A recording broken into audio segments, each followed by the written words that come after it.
พ่ออาศัยชาวจังหวัดท่าขายลองสักหนึ่งเป็นลำลอง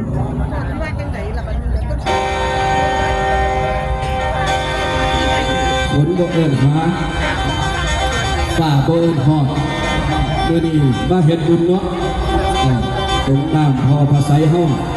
บุญเดือนหา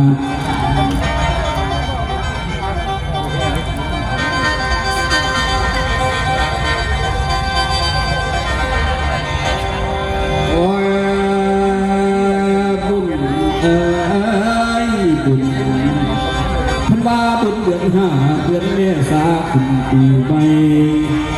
ชาวจังหวัดหนองคายยัดสงน้ำพอพระใสสิ่งศักดิ์สิทธิ์โคเมืองสิ่งศักดิ์สิทธิ์โคบ้านมาวันนี้ผู้สุขดีให้บุญเฮามีเด้อวิญญาณโอ้ลาด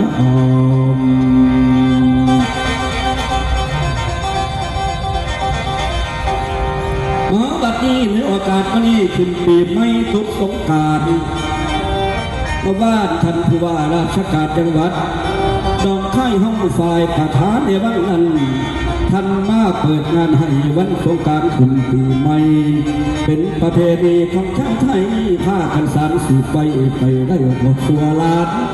โดยมีท่านผู้ว่าประธานใหญ่ในพิธีมีสภาวัฒนธรรมของจังหวัดหนองคายนั้นเจ้าภาพรักในวันนี้มีหลายคนหลายท่านราชการทุกภาคส่วนเมื่อสู่คนเดินสู่มาสงน้ำพ่อผักใส่สาธุเด้อ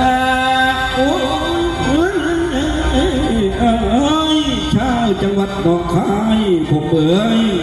สงกรานต์ในปีนี้ให้ทุกท่านมีความสุขและเมริสนุกกันลดน้ำกันพวกผู้มาเล่นเอาน้ำหอมมาส่งทันพ่อพระใสหอนอทานพ่อศักดิ์สิทธิ์พ่อพระคู่เมืองเดือคู่บ้านบารมีท่านซอยคุ้มครองให้ดูแลพี่น้องให้พ่อแม่มีความสุขสิบว่ามีพุ่มถุงเมื่อส่งคอภาษาหมู่เขาแล้วสิมีเงินคำแก้วคอภาษาให้กลุ่มเรียนแม่เด้อให้มาเทียมพวกพี่น้องให้เขาโคแต่สิ่งดีบารมีพ่อภาษาเฮ้ยอุบัติเหตุตรงนี้ให้หายห่างจากนี้ไปทางเรือทางรถมาบัดนี้ให้ปลอดภัยทุกคนเด้อมาส่งพอภาษาให้มีเงินมีพอให้ย่อจงสนองเจ้าปรารถนาทุกสิ่งธรรมะขึ้นรวยลำอยู่ยังปีเมื่อสมนามพอพอใส่เขาแล้วบางทีเห็นตาพ่วงสุดหายจากโลกาทุกโลกพยามาตอโลกสมองอักเสบอย่างนี้เด้อหักพึ่งทานโอ้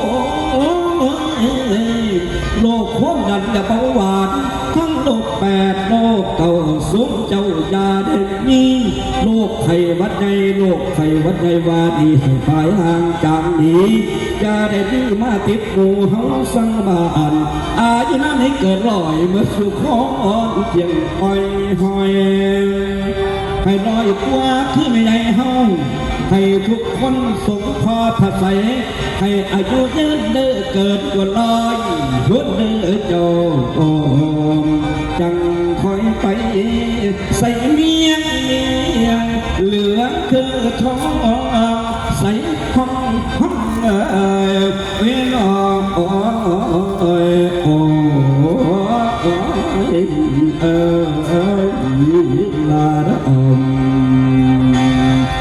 ลาด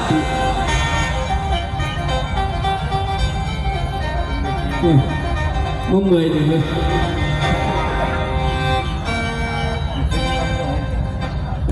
ผมดูแม่ลองซ้ำมือเชื่อว่าไปเลยพ่อหนุ่มยังเอิญพ่อใหญ่มันสีน้ำสุดเขาไม่ให้กินโลดจะถามไปก่อนพ่อใหญ่ปอชลาไปใส่ไปอวยพ่อเลยด้วยบาทอีกว่าเป็นพ่อใหญ่ปอชลาไปอวยพ่อเลยไป ผู้เฒ่าไปอวยพรผู้เฒ่าคนแสดง80 ปีแล้วเนาะ